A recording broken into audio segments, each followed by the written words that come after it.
Hello दोस्तों, रश्मि बाइटी stories में आपका स्वागत है। आजकल आपके टूर बहुत लग रहे हैं। क्या बात है जनाब। नताशा अमर से चुगलबाजी कर रही थी। क्या करूं, नौकरी का सवाल है, नहीं तो तुम्हें छोड़कर जाने का मेरा मन बिल्कुल भी नहीं करता है। अमर ने भी हंसी का जवाब हंसी में दे दिया। पहले तो ऐसा नहीं था, फिर अचानक इतने ज़्यादा टूर क्यों हो रहे हैं। इस बार नताशा ने संजीदगी से पूछा था। तो क्या घर में बैठ जाऊं? अमर को गुस्सा आ गया। इसमें इतना गुस्सा होने की क्या बात है, मैं तो यूं ही पूछ रही थी। नताशा बोली, जैसा कंपनी कहेगी वही करना पड़ेगा, ठीक है ना। पर तुम मुझ पर शक कर रही हो, अमर ने कहा। जैसे मैं किसी और से मिलने जाता हूँ, है ना। अरे मैं तो मजाक कर रही हूँ, नताशा ने कहा। तुम्हारे मन में ऐसे ऐसे ख्याल आ जाते हैं जिनका कुछ भी मतलब नहीं होता है। अच्छा बाबा, माफ़ कर दो, मैं तो इसीलिए कह रही थी कि गर्मी की छुट्टियों में हम सब बच्चों के साथ कहीं बाहर घूमने चलें। नताशा जैसे अपनी सफाई पेश कर रही थी। ठीक है, देखते हैं, अमर ने कहा। एक दिन घर के कामकाज निपटा कर नताशा छत पर चली गई थी। तभी दरवाजे की घंटी बजी। जब दरवाज़ा खोला तो सामने पड़ोसन रागनी खड़ी थी। आओ रागनी भाभी, अचानक कैसे आना हुआ? नताशा ने पूछा।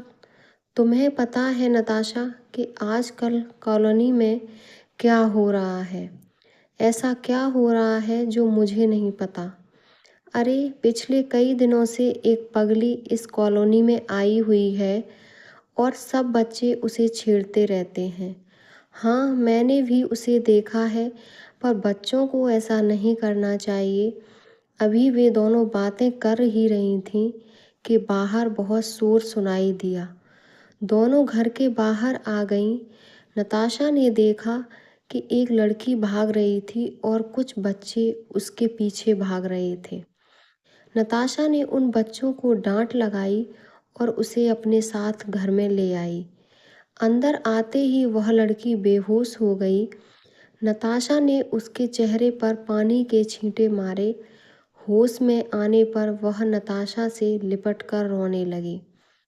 नताशा ने लड़की से उसका नाम पूछा, लेकिन वह चुप रही। फिर वह जोर जोर से चिल्लाने लगी और नताशा से ऐसे लिपट गई जैसे उसे कुछ याद आ गया हो। नताशा ने उसे आराम से बैठाया और उसे खाने को दिया तो वह फटाफट 5-6 रोटियां खा गई, जैसे बहुत दिनों से भूखी हो। कौन हो तुम? पड़ोसन रागिनी ने उस लड़की से पूछा। तो वह चुप रही। कई बार पूछने पर वह बोली, रेवा रेवा रेवा। नताशा, पता नहीं यह कहाँ से आई है, अब इसे यहाँ से जाने को कह दें। रागिनी ने नताशा को सलाह दी। कैसी बातें कर रही हो भाभी, कुछ देर आराम कर ले, फिर जाने को कह दूंगी। नताशा बोली, देख मैं कह रही हूँ कि ऐसे लोगों से दूर ही रहना चाहिए। रागिनी ने उसे फिर से समझाने की कोशिश की। भाभी, आपको पता है ना कि मैं एक एनजीओ के साथ काम कर रही हूँ। मैं उनसे बात करूँगी और आप परेशान ना हो। नताशा बोली, ठीक है, जैसी तुम्हारी मर्जी, कहकर रागिनी चली गई। नताशा जब पास आई तो देखा कि वह लड़की कमरे के एक कोने में दुबकी डरी सहमी बैठी थी। नताशा ने उसे आवाज़ लगाई। रेवा, वह कुछ नहीं बोली, बल्कि और सिमट गई और बैठ गई। नताशा उसके पास गई और पूछा, रेवा नाम है ना तुम्हारा? उस लड़की ने धीरे से अपना सिर हाँ में हिला दिया। नताशा ने उससे कहा, देखो डरो नहीं, बताओ तुम कहाँ से आई हो, हम तुम्हें तुम्हारे घर पहुँचा देंगे। वह लड़की इतना ही बोली, मेरा कोई घर नहीं है बीबी जी। नताशा को हैरानी हुई कि यह तो कहीं से पागल नहीं लग रही है। अचानक उस लड़की ने नताशा के पैर पकड़ लिए। नताशा को उसका बदन गर्म लगा, ऐसा लगता था जैसे उसे बुखार हो। अच्छा ठीक है, आज की रात तुम यहीं रह जाओ, कल मैं तुम्हें अपनी संस्था में ले जाऊंगी। बीबी जी, आप मुझे अपने पास रख लो, मैं घर का सारा काम करूंगी, कहकर वह फिर से रोने लगी। अच्छा, आज तो तुम यहीं रहो, फिर कल देखेंगे। नताशा बोली, अमर रात को काफ़ी देर से आया था, सो उसे उस लड़की के बारे में कुछ नहीं पता था। अगली सुबह नताशा ने अमर को उस लड़की के बारे में बताया। अमर ने साफ शब्दों में कह दिया, नताशा, इसको अभी घर से निकालो, पता नहीं कौन है। हाँ अमर, लेकिन अभी मैं इसे अपनी संस्था में ले जाती हूँ। मैं रात को घर आऊँ तो मुझे कोई बखेड़ा नहीं चाहिए। कहकर अमर चला गया। नताशा नीचे आई तो देखा कि उस लड़की को तेज बुखार था। रात को अमर ने नताशा से पूछा, क्या वह लड़की चली गई? नताशा ने कहा, नहीं, क्यों? अमर बोला, उसे बहुत तेज बुखार है और ऐसी हालत में वह लड़की कहाँ जाएगी? अगर वह मर गई तो मुझे नहीं पता। कहते हुए अमर नीचे चला गया। वहाँ वह लड़की बेहोश पड़ी थी। पता नहीं क्यों अमर उसे देखकर हैरानी में पड़ गया। नताशा, शायद तुम ठीक कह रही हो। अगर यह यहाँ से गई और मर गई तो क्या होगा, फिर क्या करें? ऐसा करते हैं, जब तक यह ठीक नहीं हो जाती इसे अपने पास ही रख लेते हैं। ठीक है। आजकल करते करते कई दिन हो गए पर रेवा वहाँ से न जा सकी। वैसे नताशा अब तक सिर्फ इतना ही जान पाई कि वह एक पहाड़ी लड़की थी और किसी बाबूजी से मिलने आई थी। तुम्हें यहाँ कौन छोड़ गया है? नताशा ने पूछा। मेरे गांव में कई लोग यहाँ पर फेरी लगाने आते हैं, उन्हीं लोगों के साथ मैं भी आ गई। देखो, अगर तुम्हें हमें अपने गांव का नाम पता बता दोगी तो हम तुम्हें वहां पहुंचा देंगे। नताशा ने कहा, मैं पहली बार अपने गांव से बाहर निकली हूँ और मुझे तो यह भी नहीं पता कि मेरे गांव का क्या नाम है। पता नहीं वह सच बोल रही थी या झूठ, पर नताशा को उसकी बातों पर कभी भरोसा हो जाता तो कभी नहीं। अभी रेवा को आए कुछ समय ही बीता था कि नताशा को पता चला कि वह माँ बनने वाली है। नताशा हैरानी में पड़ गई कि अब वह क्या करे। उसने रेवा से पूछा कि यह सब क्या है, कौन है इस बच्चे का पिता? लेकिन रेवा का एक ही जवाब होता, बीबी जी, मुझे नहीं पता।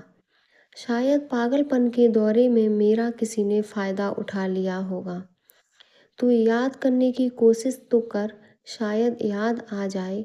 नहीं बीबी जी, क्योंकि जब मुझे दौरा पड़ता है तो उस वक्त की सारी बातें मैं भूल जाती हूँ। नताशा को कुछ भी समझ नहीं आ रहा था कि वह क्या करे। उसने अमर से बात की। यह सब सुनकर वह भड़क उठा। मैंने तो पहले ही कहा था कि इस झंझट में मत फंसो, अब भुगतो। तो क्या करें, उसे घर से निकाल दूं? अब क्या घर से निकालोगी, रहने दो अब। नताशा ने अपने पड़ोसियों से बात की। सबने यही राय दी कि उसे फौरन घर से निकाल देना चाहिए।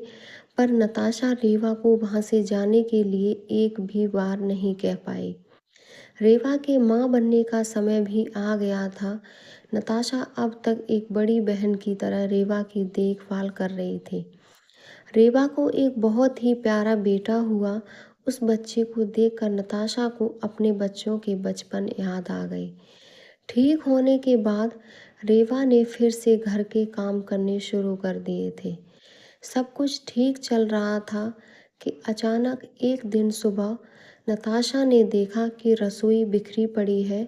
इसका मतलब अभी तक रेवा नहीं आई। कुछ देर उसका इंतजार करने के बाद नताशा उसके कमरे में आई तो देखा कि रेवा कमरे में नहीं थी और उसका बच्चा पलंग पर सो रहा था। नताशा ने बच्चे को गोद में उठा लिया। बच्चे के पास एक चिट्ठी रखी थी। नताशा ने उसे पढ़ना शुरू किया।